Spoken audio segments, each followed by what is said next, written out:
As a Disney cast member working in security, I've heard all sorts of scary stories about spooky old rides throughout the park.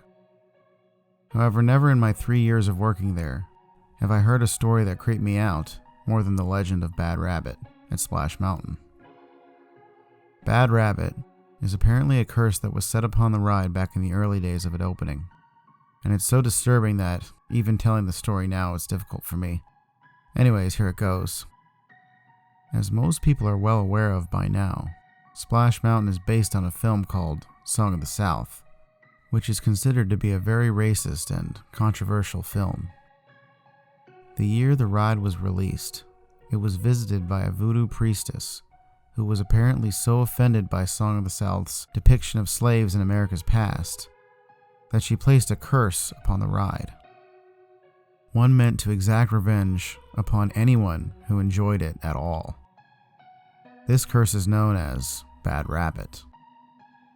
Bad Rabbit is an entity that apparently looks just like the classic Briar Rabbit animatronic from the ride. Only instead of its face being scared like Briar Rabbit's, it has an expression of such sinister joy that even looking at him for a few moments can cause people to go completely insane. Cast members of the ride have been questioned about this animatronic many times, but consistently say that it doesn't exist. However, throughout the years, riders have claimed to have seen him standing in different sets, blending in with the scenes.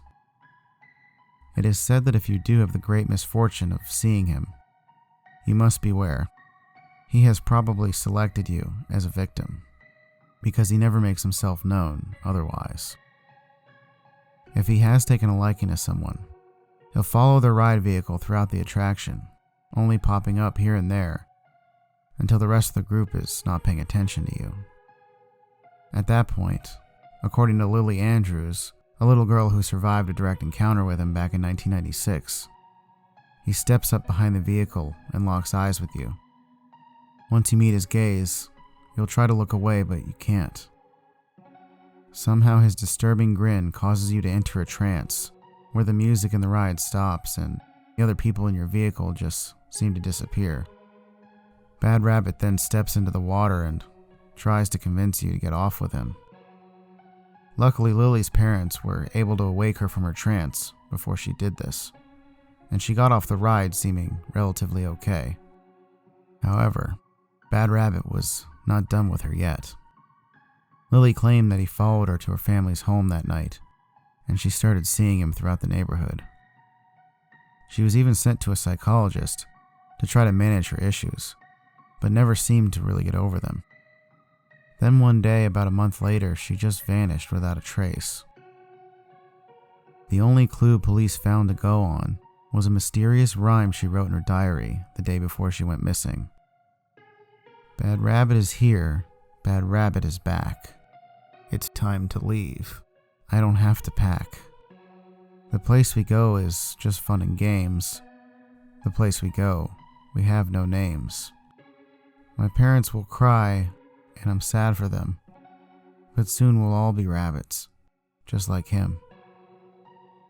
Authorities are still searching for her to this day. They have also refused to acknowledge the potential connection between this legend and her disappearance. There are a few other stories of individuals who claim to have witnessed him in the ride as well.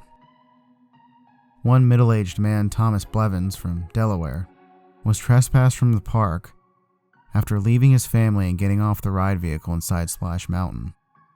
He then stood in one of the scenes posing like a wild animal until security came in to remove him.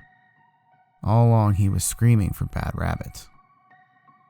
According to his family, he was never the same again after that, and consistently tried to go back into the park even after being trespassed. After being arrested for that, his life began to fall apart around him. He ended up in a mental institution and eventually killed himself with a pair of gardening shears that he stole while doing an outdoor activity. When authorities arrived at the scene, they discovered he had written Bad Rabbit in his blood all across the sidewalk of the institution.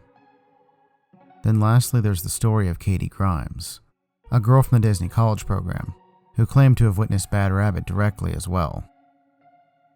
The encounter occurred when she went on Splash Mountain with some of her coworkers and caught a glimpse of him in the scene with Briar Rabbit, where he's trapped in the beehive.